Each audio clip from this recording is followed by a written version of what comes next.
Assalamualaikum sahabat-sahabatku di luar sana.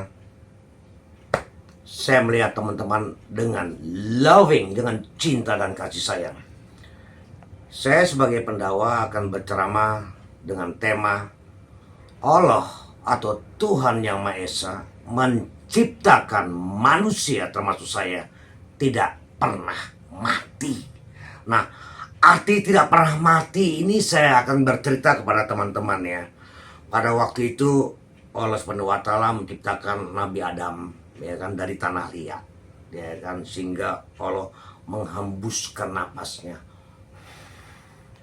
dingin sekali, enak banget, sejuk banget, sehingga Nabi Adam itu hidup. Nah, setelah itu Nabi Adam tidak mau hidup kesendirian. Dia minta kepada Allah supaya ada pendamping yang namanya Hawa. Nah, akhirnya iblis tidak suka dengan manusia ya, dengan Nabi Adam dan Hawa nggak suka, karena iblis disuruh tunduk dan menyembah kepada manusia. Kata iblis, saya bisa terbang, saya bisa menghilang ya, saya dekat sama Allah kok saya menyembah kepada manusia yang dari tanah liat atau dari lempung ya itu. Jadi iblis nggak suka. Akhirnya iblis cari celah ya kan, menggodai Hawa. Akhirnya Hawa makan buah terlarang bernama buah kuldi ya. Akhirnya dosalah di situ. Akhirnya Allah murka, yang setan menyerupai ular itu ya kan, ada kakinya tuh ular waktu itu, dragon ya kan. Akhirnya ular merayap di tanah liat yang berdebu.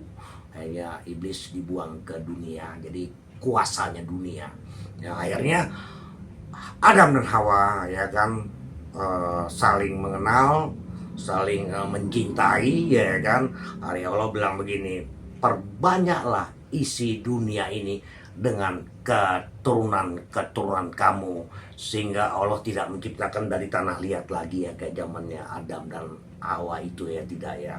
Jadi melalui, nah saya kasih tahu yang dibilang tidak pernah mati. Awalnya ruh ya, ruh itu dari Allah SWT ya, dari sorga sana, dari alam ruh transit ke rahim ibu, dari rahim ibu transit ke dunia. Kayak saya sama kameramen saya ini bernama Beloy ya, hidup di dunia. Setelah itu transit lagi di akhirat. Nah, sebelum akhirat kita mati dulu nih, karena kita buat dari tanah kembali ke tanah ya kan, mati kita, tapi ruh kita nggak mati, transit di akhirat. Nah, di akhirat itu ada dua jalan, jalan menuju surga dan jalan menuju neraka jahanam. Jadi kalau teman-teman mengerti arti hidup sebenarnya, bahwa manusia itu tidak pernah mati. Nah, saya kasih contoh, yang masuk ke neraka jahanam itu dia memohon, dia minta ampun kepada Allah SWT, ya Allah ampuni segala dosa-dosa saya ya Allah ya kan. Tapi Allah bilang begini, aduh tidak ada maaf bagimu, sudah terlambat sudah kau datang padaku ya kan. Ya Allah ampuni saya ya Allah, saya nggak kuat ya Allah. Terus dia bilang, buat saya kembali ke debu ya Allah, habiskan saya menderita selalu di neraka jahanam ini ya Allah.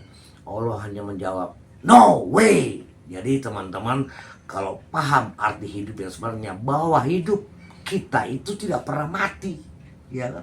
Jadi teman-teman, maksud dari saya ceramah ini tujuannya begini, maksudnya selama kamu hidup ya, yang ruh kamu tuh nyambung sama daging ini ya, nyambung sama tanah ini, yang buat dari tanah ini ya, kamu berbuat kebaikan, karena kita nggak pernah mati, hanya transit tuh, cuma transit, only transit, nggak pernah mati gitu. Jadi teman-teman kalau paham bahwa kita nggak pernah mati, ya harus berbuat kebaikan, tujuannya itu.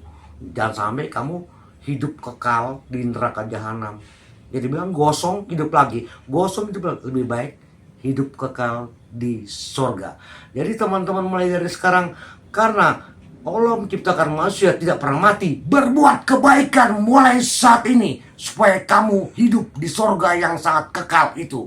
Terima kasih. Wassalamualaikum. Gracias.